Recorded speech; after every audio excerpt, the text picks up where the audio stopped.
Hello friends, welcome to my YouTube channel.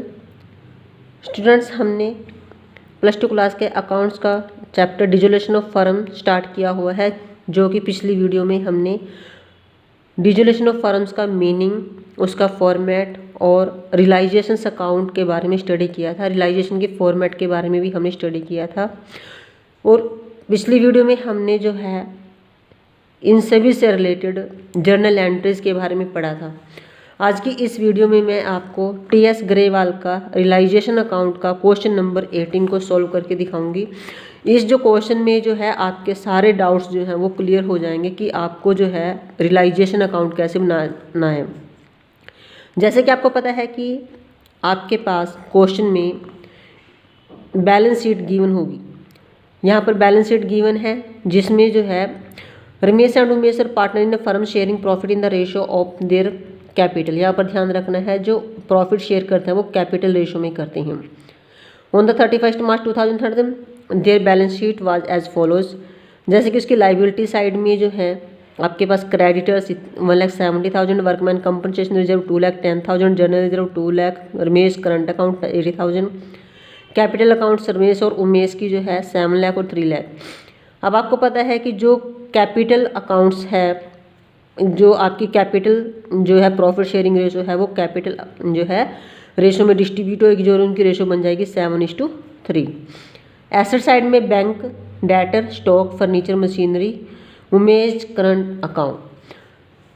अब यहाँ पर इससे रिलेटेड जो हमें एडिशनल इंफॉर्मेशन दी गई है, Ramesh took over 50% of stock at ₹10,000 less धन, यानी कि जो आपके पास स्टॉक गिवन है 1,30,000, इस 1 लाख का 30,000 का 50% और उससे भी 10,000 लेस देन बुक वैल्यू पे जो है उन्होंने क्या किया, रमेश ने ले लिया। The remaining stock was sold at loss ₹15,000। जो रिमेनिंग स्टॉक बच गया था 65,000 का, वो 15,000 लॉस पे बेच दिया गया। Debtor were realised at a discount of 5%। Furniture was taken over by Umesh for ₹50,000 and machinery was sold for ₹4,50,000। Creditors were paid in full. Creditors जो थे आपके पास वो फुल्ली पेड किए गए। There was an unrecorded bills, यानी कि for repair for ₹1,60,000 which was settled at ₹1,40,000। आपके पास जो क्रेडिटर्स थे 1 लाख जो थे आपके पास अनरिकॉर्डेड बिल्स। अनरिकॉर्डेड बिल्स जो होगी आपके पास आउटस्टैंडिंग जो है लाइबिलिटी होगी, जो कि 1,60,000 की थी, जिसको जो है हमने पे किया 1,40,000। Prepare realisation account. अब स्टूडेंट्स, हमें जो है सभी जो है एंट्रीज के बारे में पढ़ लिया अच्छे से, एडिशनल इन्फॉर्मेशन के बारे में। अब हमने जो है क्या करना है, रियलाइजेशन अकाउंट को प्रिपेयर करना है। जैसे कि आपको इसके फॉर्मेट के बारे में पता ही है, आपने जो है रियलाइजेशन अकाउंट का फॉर्मेट कैसे बनाना है। तो हमने रियलाइजेशन अकाउंट यहाँ पे लिख लिया, रियलाइजेशन अकाउंट। तो इसके फॉर्मेट पे आपने ऐसे जैसे हम बनाते हैं और साथ ही साथ वर्किंग नोट भी आपने देना है, ताकि आपको जो है फुल मार्क्स मिल सकें। तो ये मैंने रियलाइजेशन अकाउंट का फॉर्मेट यहाँ पे पर्टिकुलर, यहाँ पर आपके पास आ जाएगा रुपीज़, यहाँ पर फिर पर्टिकुलर और rupees in amount, that is debit side and credit side. First of all students, आपको क्या करना पड़ता है, जितनी भी आपके पास बैलेंस शीट में एसेट साइड है, हमने अपनी बैलेंस शीट को क्या करना है, एम्प्टी करना है, इसको खाली करना है। तो जितनी भी आपके पास एसेट्स हैं, उमेश करंट अकाउंट को छोड़ के, उसको आपने रियलाइजेशन अकाउंट की डेबिट साइड में टू सन्ड्री एसेट्स में करना है। जितनी भी लाइबिलिटीज़ आपके पास गिवन है उन सभी को जो है आपने क्रेडिट साइड में करना है। तो सब फर्स्ट ऑफ ऑल जो है हम क्या करते हैं, एसेट साइड को, एसेट वाली साइड को जो है हम क्या कर लेते हैं, खाली कर लेते हैं। तो यहाँ पे लिखना है आपने to sundry assets, sundry assets. उसके बाद फिर हमें इसकी जो है रियलाइजेशन वैल्यू को लिखना है। जैसे कि आपके पास बैंक को ध्यान में रखना है, क्योंकि डिसोल्यूशन ऑफ फर्म में जो है हमने बैंक अकाउंट अलग से बनाना पड़ता है, क्योंकि सारी जो भी हमारे पास रियलाइज्ड वैल्यू ऑफ एसेट्स होती हैं या पेड वैल्यू ऑफ एसेट्स होती हैं, सभी की कैश या बैंक में पेमेंट करने के बाद जो भी आता है वो पार्टनर्स में डिवाइड किया जाता है। तो इसके लिए बैंक हमने जो रियलाइजेशन अकाउंट में नहीं लेना है, तो हमने यहाँ पे क्या लेना है। उसके बाद आएगा आपके पास डेटर्स, डेटर्स 2,40,000 के। फिर स्टॉक 1,30,000, डेटर्स लिख लेते हैं। डेटर इन सभी की वैल्यू आप बेशक अंदर ही लिख लो, 2,40,000। उसके बाद आपके पास आ गया है स्टूडेंट स्टॉक। स्टॉक की वैल्यू है आपके पास 1,30,000। उसके बाद आपके पास फर्नीचर, फर्नीचर की वैल्यू है आपके पास 2 लाख। ये सारी ही आपने बुक वैल्यू पे ही इसको जो है सन्ड्री एसेट्स में डाल देना है। नेक्स्ट मशीनरी, मशीनरी की value 9,30,000। Umesh current account, Umesh current account को हम यहाँ पर नहीं लेंगे, ठीक है। तो अब इन सब का टोटल आपने कर देना है। ये बन जाएगा आपके पास 3, 4, ये बन जाएगा आपके पास 15 लाख।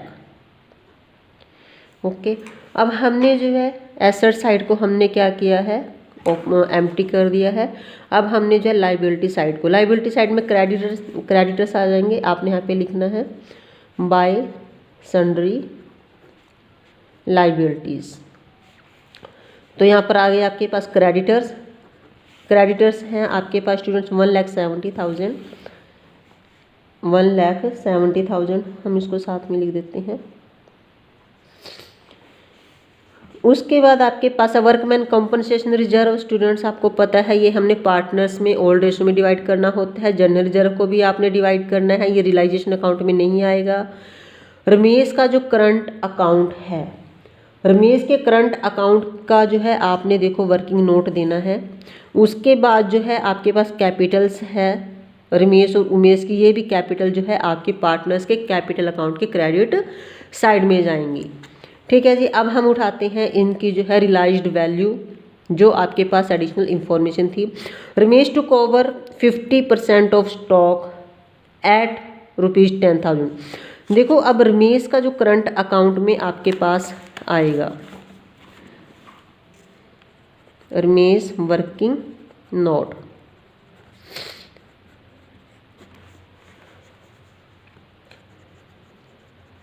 कैसे आएगी उसकी कैलकुलेशन। अब वो कहते हैं कि स्टॉक की जो वैल्यू थी आपके पास स्टूडेंट्स वो थी 1,30,000।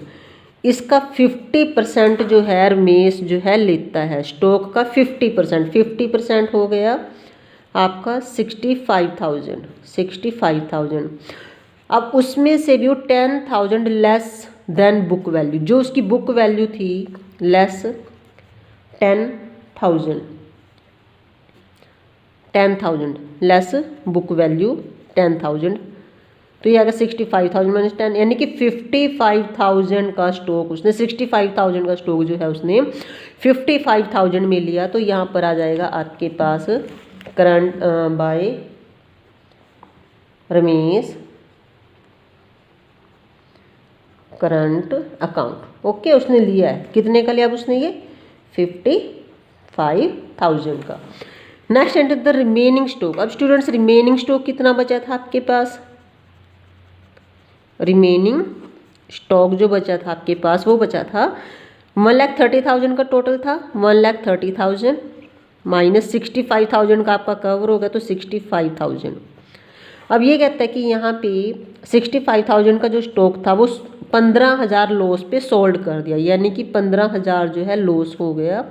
ये सोल्ड किया हमने 50,000 में, सेल ऑन लॉस 15,000 पे।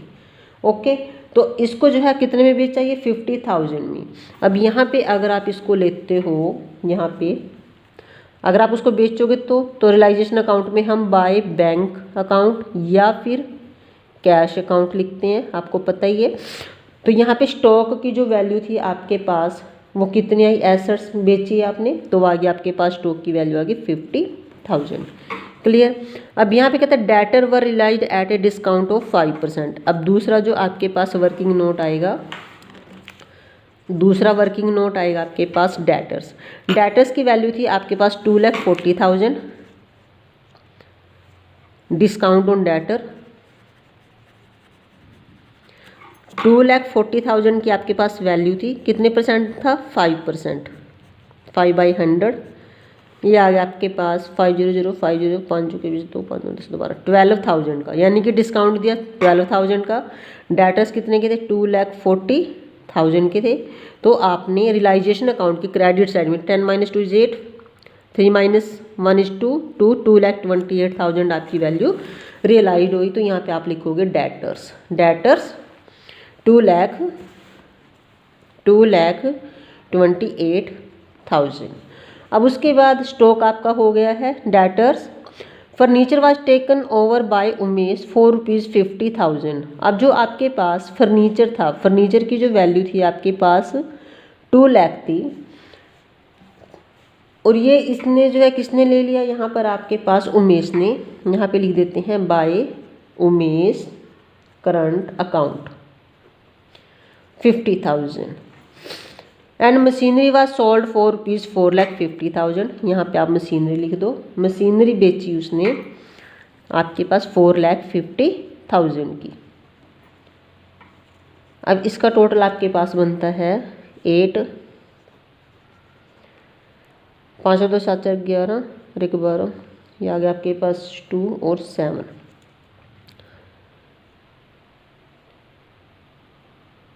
ओके, 7,28,000। अब नेक्स्ट जो है क्रेडिटर्स विल, ये हो गया आपके पास, मशीनरी भी आपने सोल्ड कर दी, इधर का आपका अकाउंट जो है कंप्लीट हो चुका है। अब जो है आपने इस side creditors were paid in full, यानी कि आपने जो पेमेंट्स करी है वो कहाँ पे लिखोगे आप, वो लिखोगे आप डेबिट साइड में, टू बैंक और कैश क्रेडिटर्स। आपने एक एक एडिशनल फॉर्म को रिलाइड वैल्यू को उठाना है, साथ के साथ उसकी एंट्री करते जाना है। टू क्रेडिटर्स की पेमेंट कितनी करी, फुल कितने क्रेडिटर 1,70,000 के थे, तो 1,70,000 की आपने पेमेंट कर दी। There was an unrecorded bill, यानी कि आपके पास आउटस्टैंडिंग बिल्स आ गए, रिपेयर बिल जो थे, तो उसकी पेमेंट कितने थे, वो 1,60,000 के थे, जिसकी पेमेंट आपने 1,40,000 में सेटल कर दी, 1,40,000। अब स्टूडेंट्स यहाँ से अब हमारे पास सारी आइटम्स हो गई हैं। आपको पता है उमेश करंट अकाउंट भी बन गया आपका पास, रमेश करंट अकाउंट भी बन गया, एवरीथिंग इज ओके। नब अब हमने हमारी सारी एडिशनल इन्फॉर्मेशन हो गई। अब हमने दोनों साइड्स का टोटल करना है।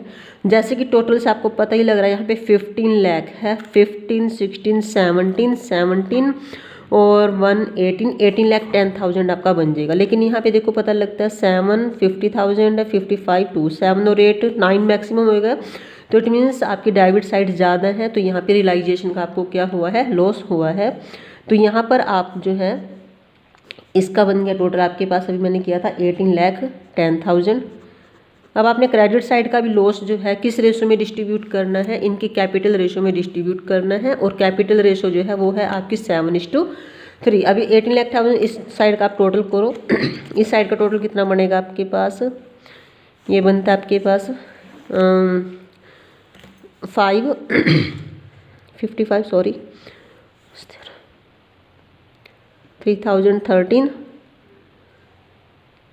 और 13 का 1 7 5 12 12 और 2 14 14 5 19 और 1 20 2 7 2 9 1 10 10,03,000 18,10,000 0 8, ये बन गया आपके पास 8,07,000। ओके, अब इस 8,07,000 को आपके पास जो लॉस आया है वो आया है 8,07,000 का। 8,07,000 को आपने रेशो में डिस्ट्रीब्यूट करना है 7:3, जो कि इनकी कैपिटल रेशो थी। तो 8,07,000 इंटू 7:3 7/10 0, तो ये आ गया आपके पास 700 700 77 49 4 49 7 8 56, दैट इज़ 5,64,000। यहाँ पर आपने ट्रांसफ़र करना है बाय रियलाइजेशन लॉस। पहले आपके पास आ जाएगा रमेश करंट अकाउंट, रमेश के करंट अकाउंट में आपके पास आ जाएगा 7,64,900, और उसके बाद आपके पास उमेश करंट अकाउंट में आपके पास आएगा, इसको बस 3 से मल्टीप्लाई कर देना आपने, जो रेशो आई यहाँ से। तो 7 3 21 8 3 24, 2,42,000 42,100। ओके, अब इसका सारे का टोटल आ जाएगा 8,10,000। सो स्टूडेंट, ये था आपके पास क्वेश्चन नंबर 18। ये था आपके पास question number 18 of TS Grewal का।